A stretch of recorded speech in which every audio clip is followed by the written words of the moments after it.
Excellencies, good morning. My name is Ozoniel Jelo. I'm the UN Resident Coordinator in the Kyrgyz Republic. Presiding Officer, I would like your permission if I could say a few words in English, and then my colleague can read as much of my statement as possible in Russian.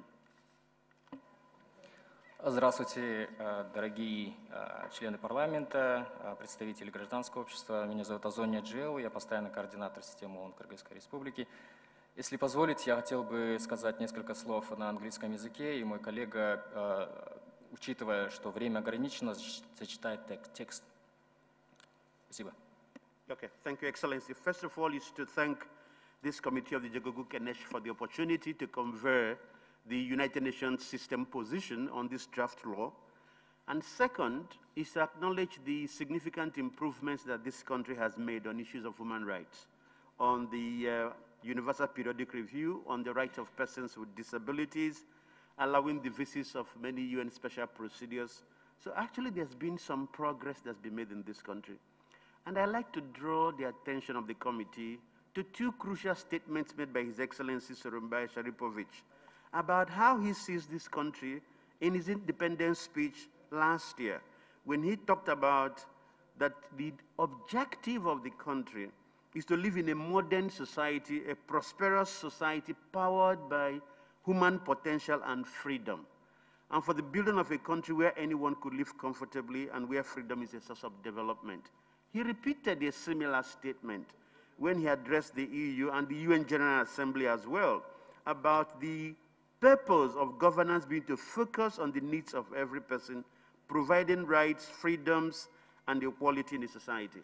Excellencies, we are in an unusual time at this moment, and this government is doing a lot. I want, in trying to address all of these problems, I want to draw the attention of the committee to the report by the IMF about the impending recession, the challenges we have to people, to society, to economy, on vulnerable groups that are affected.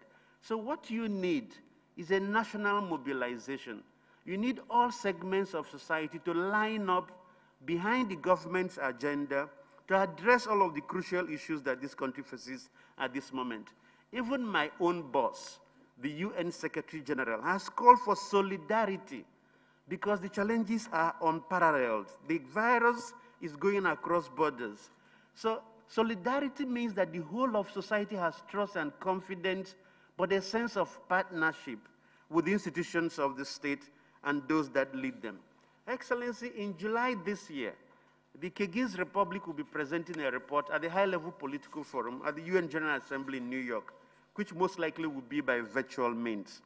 And this report will talk about how the government is mobilizing all of the citizens to address the SDGs. And so civil society is a crucial part of this agenda.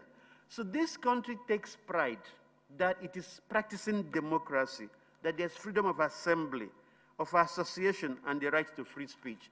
So you can understand our concern as a United Nations system that this Committee of Parliament is proceeding with a process that will undermine the reputation that this country has, but also detracts from the overall goals of your national development strategy, but also the principle of Kyrgyz Jarani about mobilizing the society.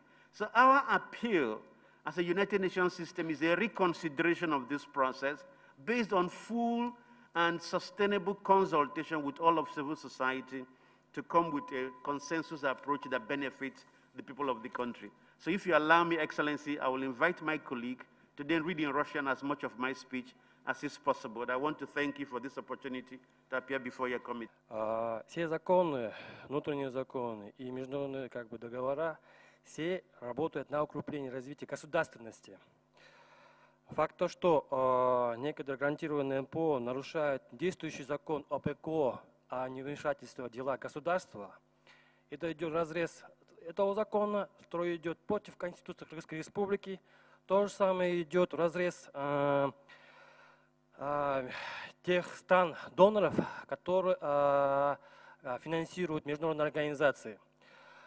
Также действия наших гарантированных НПО, она противоречит Декларации прав человека, а также противоречит целям и задачам и принципам ООН, потому что там прописано объединенные организации наций, а не гарантированное НПО или международные организации.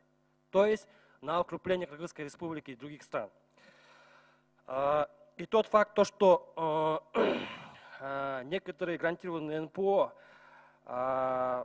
участвуют или как бы влияют и лоббируют свои интересы на государственном уровне в лице открытого правительства, и при этом еще дают указания на то, что ввести санкцию, где они проживают сами же в Кыргызстане, да, и при этом мы даем им место и право, возможность участвовать в высшем органе Джорохенеш.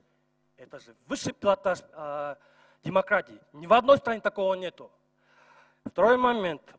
Вот представитель ООН и представитель как бы ЕС, они, конечно, к сожалению, ушли, но скажу одну вещь, да.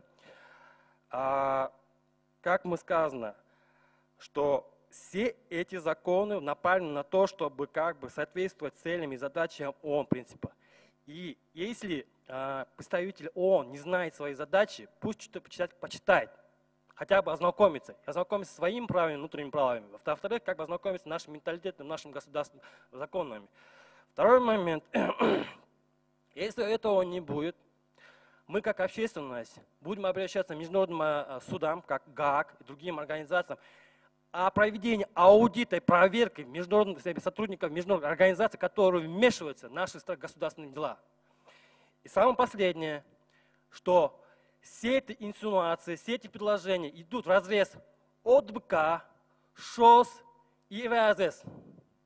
И они тем самым как бы настраивают антироссийские, антикитайские настрои в обществе через СМИ, через, скажем,